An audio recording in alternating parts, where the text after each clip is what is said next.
Ayan mga kababayan, Luzon, Visayas at Mindanao. Good morning, good evening, good afternoon kung saan man po kayo ngayon. Luzon, Visayas and Republic of Mindanao Province of China na mga Duterte. So ngayon po mga kababayan, meron po tayong pag-uusapan na kung saan po mga kababayan, ito na po. Actually sa aking pagpananaliksik, sa aking pagre-research, no, based on my own research, on my own. As a political blogger, showbiz blogger, commentator, I think ako lang po siguro ang vlogger na nakapag-research ng ganito. So back to how many years na nakalipas.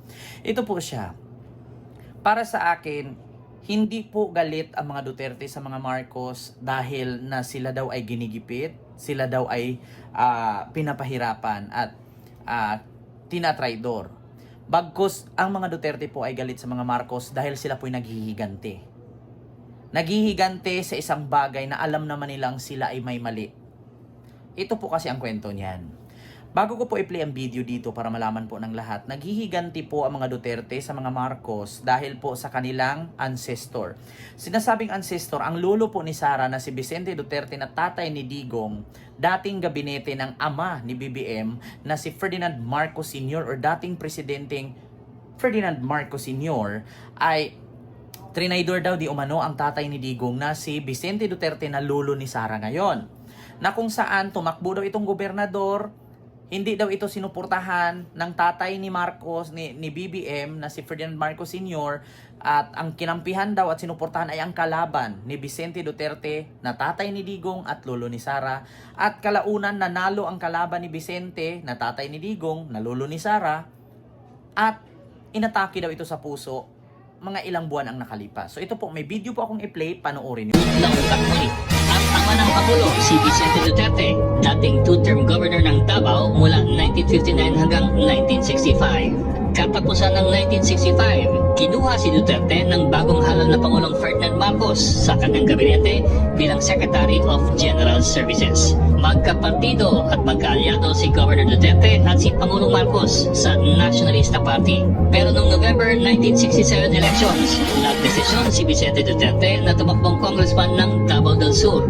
Yun lang, ayon sa libro ni Pareño, nilaglag si Duterte ng Nationalista Party at ng Malacanang. Ang pinondohan daw nila ang kanyang kalaban na si Artemio Loyola na siya namang nanalo. 3 buwan matapos ang kanyang pagkatalo, namatay si Vicente Duterte ng heart failure. At sabi ni Pareño, dinamdam ni Vicente Duterte ang kanyang pagkatalo at ang kanyang pagkakalaglag. At yan ngayon ang malaking tanong. Kung makaka-update pa ba ang nakaraan sa ating hinaharap?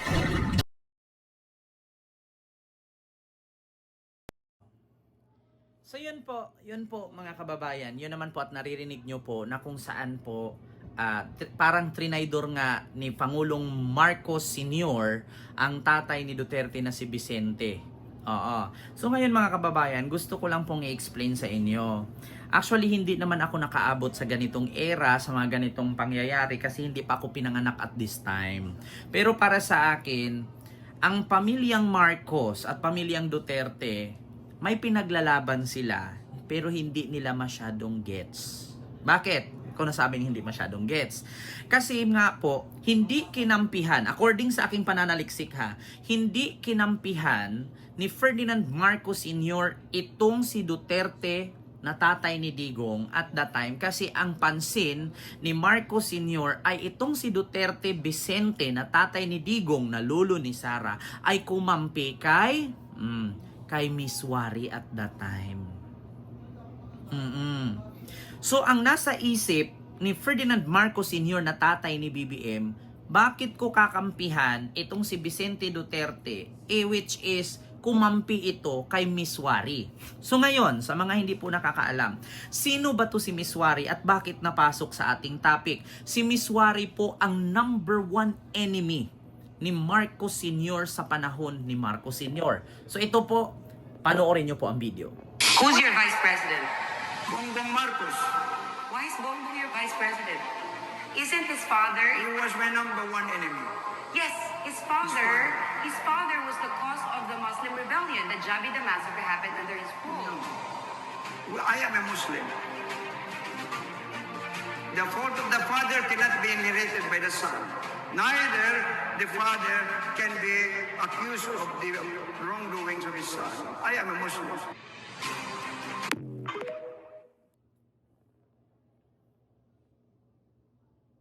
So yun nga po, narinig nyo po, number one enemy ni Marcos po ito, si Normie Suarez. Sa mga hindi po nakakalala, sino po si Normie Suarez? At sa mga hindi nakakakilala, si Normie Suarez po ang leader ng MNLF or MILF. Basta meron siyang batalyon na mga sundalo, di umano ha, sarili niyang sundalo.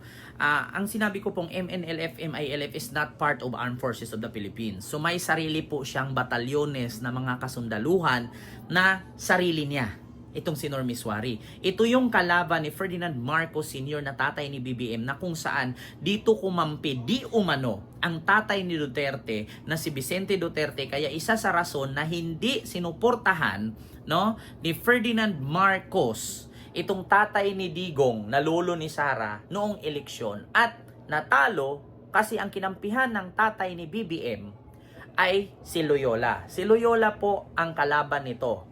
So nanalo si Loyola, natalo ito, after 3 months namatay dahil sa heart failure.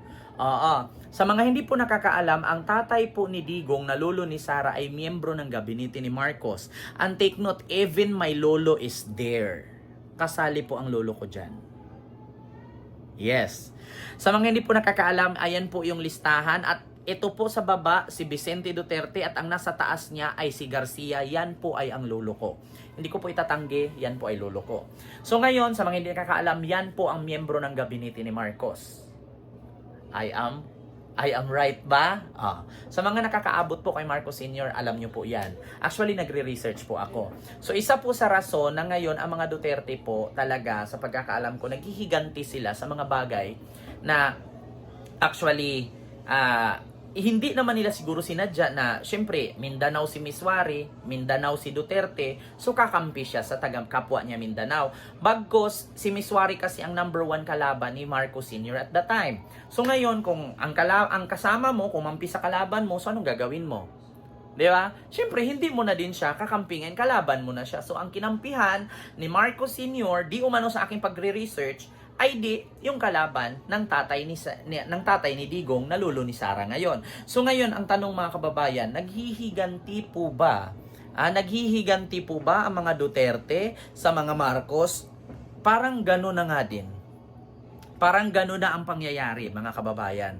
Parang doon na nga napunta na kung saan ang tatay ni Digong na lolo ni Sara miyembro ng gabinete ng papa ni BBM, ngunit ang nangyari ay hindi nga ito kinampihan ng papa ni BBM, itong lolo ni Sara, kasi nga kumampi ito kay Miss Suarez. So ngayon, hindi nyo man po siguro nakakalimutan sa mga nakakaabot po, si Miss Suarez po ay kalaban ni Marcos. So ngayon, kung kumampi man ang mga Duterte kay Miss Suarez, talagang magagalit po si Marcos Sr. So hindi niya kinampihan. So yun po ay ang rason na matay ang lolo ni Sara na tatay ni Digong na si Vicente Duterte dahil sa heart failure. Hindi din po natin alam kung totoo yun na dinamdam niya na hindi siya kinampihan ni Marcos, kaya siya namatay. So ngayon, sa nangyayari, may possibility na ang pagkamatay ng lolo ni Sara dahil sa dinamdam niya na hindi siya kinampihan ni Marcos, kaya siguro naghihiganti itong mga Duterte. Which is, sabi nga dito, past is past. Never be discussed. Pero ang nangyari kasi parang gano'n na ngayon Bakit nga ba galit ang mga Duterte kay BBM? 'Di ba? Bakit nga ba galit ang mga Duterte kay BBM? Hindi natin alam. Pero para sa akin, as a researcher, parang gano'n na nga ang nangyayari. So kayo na lang pong humusga, mga kababayan.